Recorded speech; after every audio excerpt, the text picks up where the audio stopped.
All right, welcome back to the Sooner Surge Monday afternoon, guys. And before we get started with this video, make sure you subscribe to the channel, turn your notification on so you don't miss anything. And today we're going to continue our talk about the position groups and finish up the offense, Jackson. We're going to go with the offensive line, which I think is probably, just my opinion, probably the biggest question going into the season for Oklahoma. Yeah. You talk about Oklahoma this year as a whole team having a lot of question marks in Oklahoma. And Oklahoma's offensive line is one of the biggest. You just talk about them being really, they're an experienced, really, it's a pretty experienced offensive line, especially on the left side as we expect it to be Walter Rouse, McCade Matower, and Andrew Ram, who have all started a lot of games in their college career. And on the right side, it could be Savion Byrd. It could be Jake Taylor. It could be Caden Green at that right guard and right tackle. We expect it to be Tyler Guyton, but Jacob Sexton is another guy to watch because he was very highly thought of before he got hurt last year. And I wasn't warm-ups of the bowl game when Jacob Sexton got hurt, or I believe it was maybe the third snap. It was Maybe like, so, yeah.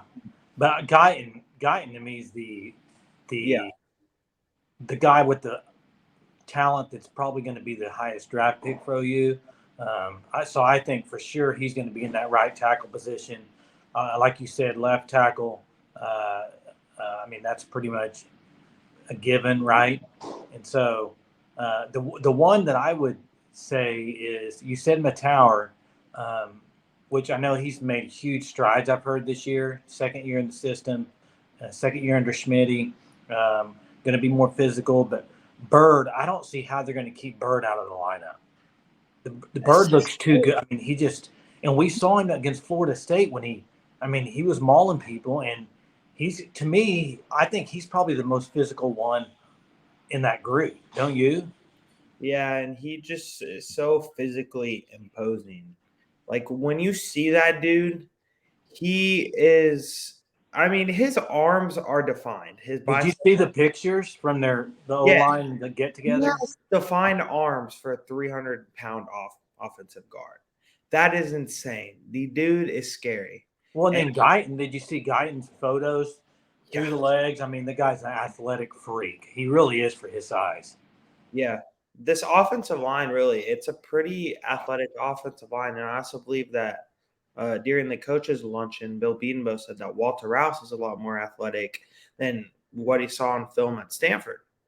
So, which could speak some to what Schmidt's done, some to what Bill Bedenbaugh's done and with developing him, some to maybe how he's put in the work in rehab while he was hurt. So you just talk about those three things with Walter Rouse. And Oklahoma, they added a transfer offensive lineman over the summer in Troy Everett from Appalachian State, who can play center, who can play guard as well. So it'll be interesting to see what to do with him. He's the guy that started all 13 games at Appalachian State last year, I believe. So he's Yeah. just someone that has a lot of talent. And you just look at it, guys like a guy like Caleb Schaefer, a guy who was an All MAC player at Miami, Ohio, a massive dude.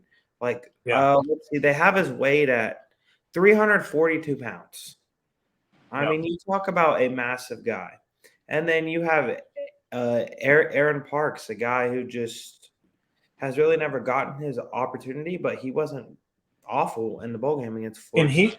he's the one that entered the portal but then came back, Yeah. correct?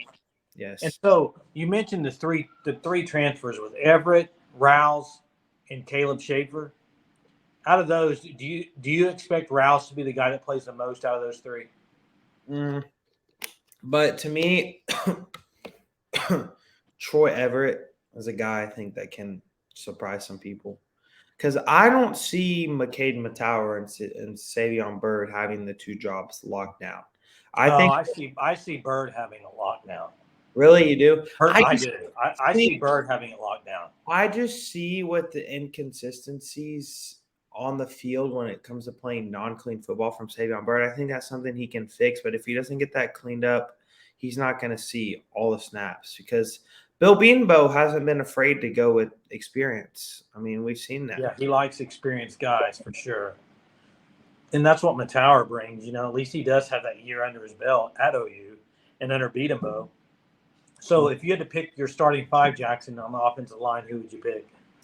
Walter Rouse, McCade Matauer, Rame, Bird, and Guyton. I mean, I think that's the given. But also, I really, really am intrigued to see if Caden Green can beat out McCade Matauer. That's a matchup I'm watching for a lot. Green's the one I would watch for. And like out of the guys you mentioned there, I would think Green could be a guy that could step in as a freshman and make huge impact. I mean, we all know he was highly recruited and everything. So, do you think this is the biggest question on this team, offensive line? Let's just say on the offensive side of the ball, is it the biggest question? No. You don't think so? I think it still is wide receiver. I mean, I think they're way too. I think there's so much depth at wide receiver, but I just don't know if there's a for sure who's going to be a wide receiver yet. Now, I think the offensive line does have a lot of question marks due to just maybe some newness there. I think that's pretty fair. Yeah. What do we know on Rame this year as far as the offseason? Just as far as Schmitty, do you have the weights in front of him? I mean, did he put on? Yes, I do.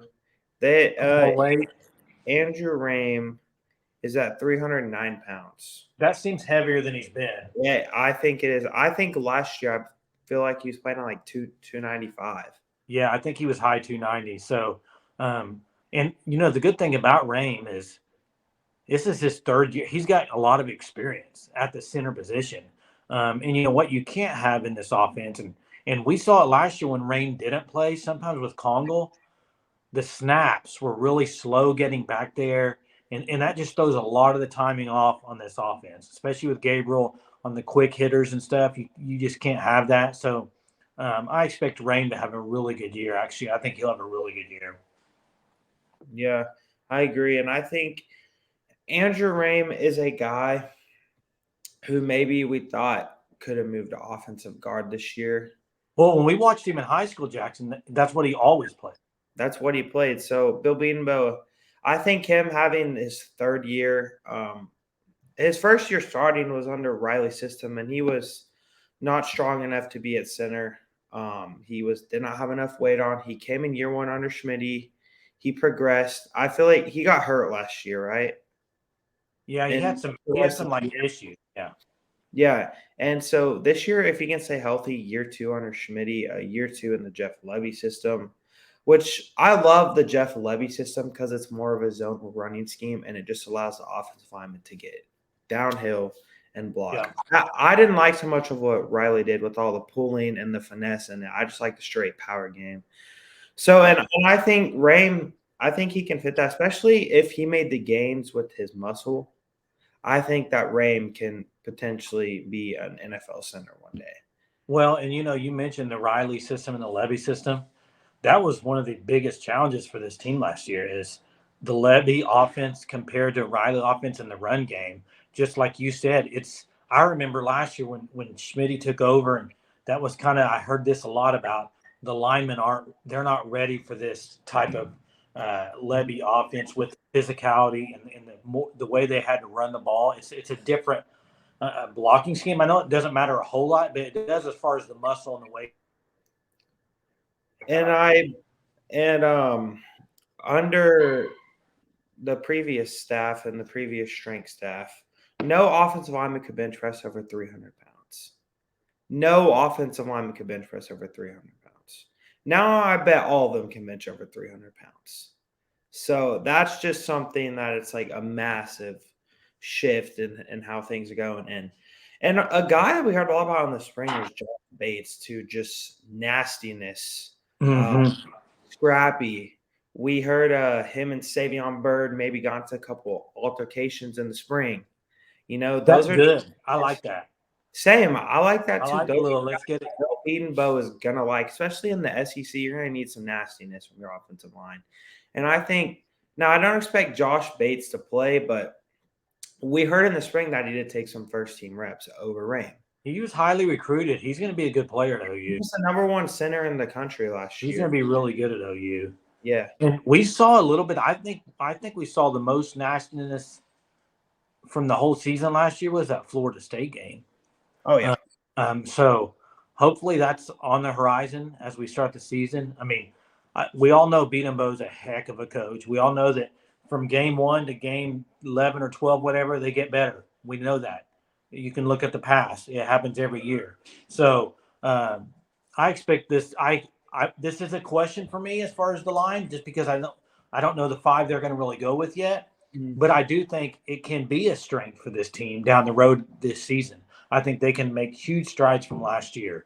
So I'm excited to see it. Yeah, and I think that just with the development some of these players can get under Bill Bedenbaugh, you look at guys like Tyler Guyton, Savion Byrd, Walter Rouse. Those are the main 3 guys I expect to have probably the highest chance to get to the league, I would say, out of the 5. But I look for, especially if Tyler Guyton, he's the one guy I'm going to have my eye on. Can he put it all together with his mechanics? Yeah, people forget last year was his first full year at lineman. And actually, in high school, he played tight end. Yeah, that's what I'm saying. And at TCU, he played a little bit of fullback, I believe. Yeah, he did. So this is his first. Last year was his first year at that position. So he's going to make huge strides. He's gonna. So hey, if you're watching this video, put in the comments starting 5 in your opinion for the Oklahoma offensive line unit this year. Who do you got for the starting 5? Love to see your opinions. Anything else, Jackson? Nope. All right. As always, thanks for watching. Please subscribe to the channel. Till next time, Boomer.